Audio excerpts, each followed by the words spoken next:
پاکستان مسلم league نون آزاد کشمیر کے صدر شاہ غلام قادر کو اپنے ہی لیگی کارکنوں نے غازی آباد جانے سے روک دیا۔ شاہ غلام قادر نیلا بٹ میں جاری یوم نیلا بٹ کی تقریب میں شرکت کے لیے جا رہے تھے کہ لیگی کارکنوں نے راستے میں انہیں روک لیا۔ کارکنوں نے کہا کہ آپ مسلم کانفرنس کے جلسے میں نہیں جا سکتے، اس حلقے میں ہمارا مقابلہ مسلم کانفرنس کے ساتھ ہے، آپ کے جانے سے غلط تاثر پیدا ہوگا۔ کارکنوں نے میاں نواز شریف کے حق میں نعرے بلند کیے۔ کارکنوں نے واضح الفاظ میں شاہ غلام قادر کو پیغام دیا کہ اگر اس جلسے میں آپ جائیں گے تو آپ ہمیں ویڈیو پیغام کے ذریعے بتائیں گے کہ آپ کو کارکنوں کی ضرورت نہیں اور آپ مسلم کانفرنس میں شامل ہو رہے ہیں۔ صدر جماعت نے کارکنان کو یقین دلانے کی بھرپور کوشش کی لیکن وہ ناکام رہے۔ پھر آپ ہمیں بھی ساتھ لے جائیں،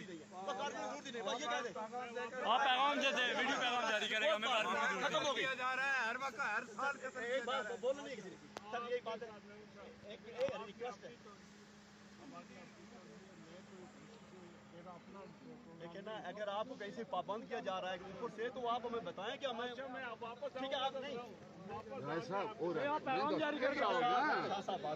میری بات سنیں خدا کی قسم نہیں ہے حکم ہے جھوٹ ہے یہ سب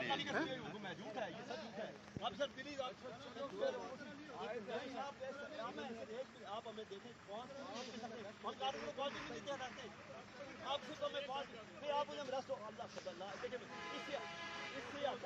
جو معاملہ کیا ہے معاملہ یہی یہاں ہم اچھے نہیں لگتے نا آپ کارکن ہیں صرف جا کے آپ ہمیں اتنا بتا دیں کہ ہمیں اوپر ہمیں بڑی سی بات کرنی ہے کہ یہ میرا معاملہ ہے دن میں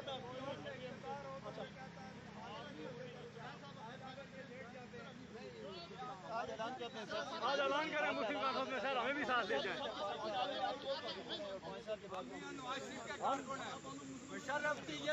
مشرف کے یاروں کو نہیں مانیں گے ہم مشرف کے یاروں کو نہیں مانیں گے ہم میاں نواز شریف کے کارکن ہیں ہم قتل ہو جائیں گے ہمیں ہر سال قتل کیا جا رہا ہے